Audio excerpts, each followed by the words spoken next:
जय श्री राम। जय जय श्री राम। गीता प्रेस गोरखपुर द्वारा प्रकाशित अग्नि पुराण में श्री नारद जी कहते हैं, संपातकी की बात सुनकर हनुमान और अंगद आदि बानरों ने समुद्र की ओर देखा।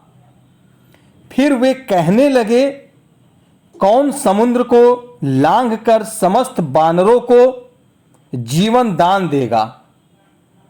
बानरों की जीवन रक्षा और श्री रामचंद्र जी के कार्य की प्रकृष्ट सिद्धि के लिए पवन कुमार हनुमान जी 100 योजन विस्तृत समुद्र को लांघ गए। लांघते समय अवलंबन देने के लिए समुद्र से मैनाक पर्वत उठा। हनुमान जी ने दृष्टि मात्र से उसका सत्कार किया। फिर सिंहिका ने सिर उठाया। हनुमान जी ने उसे मार गिराया। समुद्र के पार जाकर उन्होंने लंकापुरी देखी। राक्षसों के घरों में खोज की। रावण के अंतःपुर में तथा कुंभकर्ण, विभीषण, इंद्रजीत तथा अन्य राक्षसों के गृहों में जाकर तलाश की। मदपान के स्थानों आदि में भी चक्कर लगाया, किंतु कहीं भी सीता उनकी दृष्टि में नहीं पड़ी। अब वे बड़ी चिंता में पड़े। अंत में जब अशोक वाटिका की ओर गए तो वहां शिंशपा वृक्ष के नीचे सीता जी उन्हें बैठी दिखाई दी। वहां राक्षसियां उनकी रखवाली कर रही थीं। हनुमान जी ने शिष्पा वृक्ष पर चढ़कर देखा। रावण सीता जी से कह रहा था, तू मेरी स्त्री हो जा, किंतु वे स्पष्ट शब्दों में ना कह रही थीं। वहां बैठी हुई राक्षसियां भी यही कहती थी, तू रावण की स्त्री हो जा। जब रावण चला गया तो हनुमान जी ने इस प्रकार कहना प्रारंभ किया। अयोध्या में दशरथ नाम वाले एक राजा थे। उनके 2 पुत्र राम और लक्ष्मण वनवास के लिए गए। वे दोनों भाई श्रेष्ठ पुरुष हैं। उनमें श्री रामचंद्र जी की पत्नी जनक कुमारी सीता तुम ही हो। रावण तुम्हें बलपूर्वक हर ले आया है। श्री रामचंद्र जी इस समय वनराज सुग्रीव के मित्र हो गए हैं। उन्होंने तुम्हारी खोज करने के लिए ही मुझे भेजा है। पहचान के लिए गूढ़ संदेश के साथ श्री रामचंद्र जी ने अंगूठी दी है।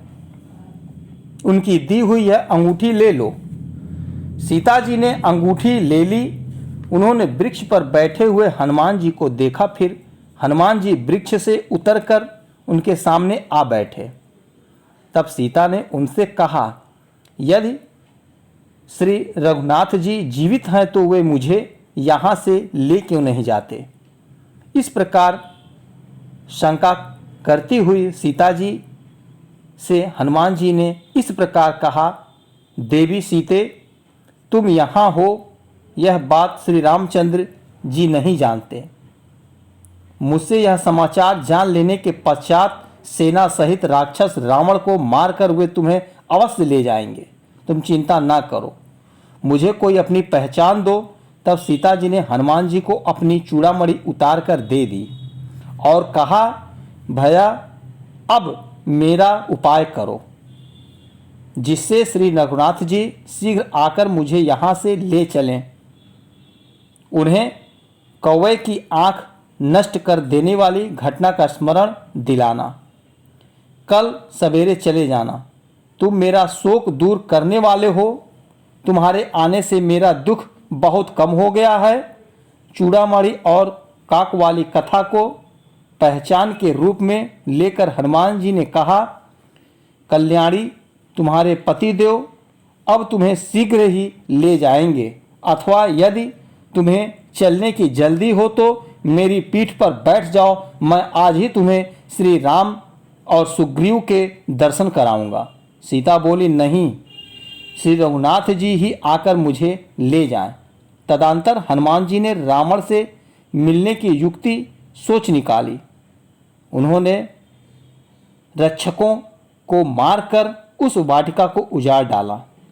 फिर दांत और नख आदि आयुधों से वहां आए हुए रावण के समस्त सेवकों को मारकर 7 मंत्री कुमारों तथा रावण पुत्र अक्षय कुमार को भी यमलोक पहुंचा दिया।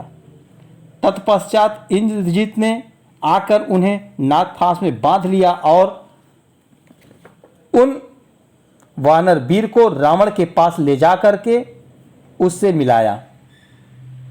उस समय रावण ने पूछा, तू कौन है? तब हनुमान जी ने रावण को उत्तर दिया, मैं श्री रामचंद्र जी का दूत हूँ।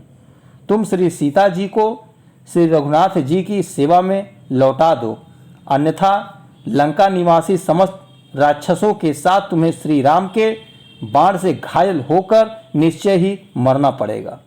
यह सुनकर रावण हनुमान जी को मारने के लिए उद्यत हो गया, किंतु विभीषण ने उसे रोक दिया। तब रावण ने उनकी पूंछ में आग लगा दी, पूंछ जल उठी। यह देखकर पवन पुत्र हनुमान जी ने राक्षसों की पूरी लंका को जला डाला और सीता जी का पुनः दर्शन करके उन्हें प्रणाम किया। फिर समुद्र के पार आकर अंगद आदि से कहा, मैं सीता जी का दर्शन कर लिया। तत्पश्चात अंगद आदि ने साथ सुग्रीव के मधुवन में आकर दधिमुख आदि राक्षसों को परास्त करके मधुपान करने के अनंतर वे सब लोग श्री रामचंद्र जी के पास आए और बोले, सीता जी का दर्शन हो गया। श्री रामचंद्र जी ने भी अत्यंत प्रसन्न होकर हनुमान जी से पूछा। श्री रामचंद्र जी बोले, कपिवर, तुम्हें सीता का दर्शन कैसे हुआ? उसने मेरे लिए क्या संदेश दिया है? मैं विरह की आग में जल रहा हूँ। तुम सीता की अमृतमयी कथा सुनाकर मेरा संताप शांत करो। नारद जी कहते हैं, यह सुनकर हनुमान जी ने रघुनाथ जी से कहा, भगवान, मैं समुद्र लांघ कर लंका में गया था। वहां सीता जी का दर्शन करके लंकापुरी को जलाकर यहाँ आ रहा हूँ। यह सीता जी की दी हुई चूड़ामणि लीजिए। आप शोक न करें, रावण का वध करने के पश्चात निश्चय ही आपको सीता जी की प्राप्ति होगी। श्री रामचंद्र जी ने उस चूड़ामणि को हाथ में ले विरह से व्याकुल होकर रोने लगे और बोले, इस मणि को देखकर ऐसा जान पड़ता है मानो मैं सीता को ही देख लिया। अब मुझे सीता के पास ले चलो, मैं उसके बिना जीवित नहीं रह सकता। उस समय सुग्रीव आदि ने श्री रामचंद्र जी को समझा बुझाकर शांत किया। तदंतर श्री रघुनाथ जी समुद्र के तट पर गए। वहां उनसे विभीषण आकर मिले। विभीषण के भाई दुरात्मा रावण ने उनका तिरस्कार किया था। विभीषण ने इतना ही कहा था कि भैया, आप सीता को श्री रामचंद्र जी की सेवा में समर्पित कर दीजिए। इसी अपराध के कारण उन्हें ठुकरा दिया था। अब वे असहाय थे। श्री रामचंद्र जी ने विभीषण को अपना मित्र बनाया और लंका के राजपद पर अभिषिक्त कर दिया। इसके बाद श्री राम ने समुद्र से लंका जाने के लिए रास्ता मांगा। जब उसने मार्ग नहीं दिया तो उन्होंने बाणों से उसे बीध डाला। अब समुद्र भयभीत होकर श्री रामचंद्र जी के पास आकर बोला, भगवान, नल के द्वारा मेरे ऊपर पुल बांधकर आप लंका में जाइए। पूर्व काल में आप ही ने मुझे गहरा बनाया था। यह सुनकर श्री रामचंद्र जी ने नल के द्वारा वृक्ष और शिलाखंडों से एक पुल बनवाया और उसी से वे बानरों सहित समुद्र के पार गए। वहां सुवेल पर्वत पर पड़ाव डालकर वहीं से उन्होंने लंकापुरी का निरीक्षण किया। जय श्री राम। जय श्री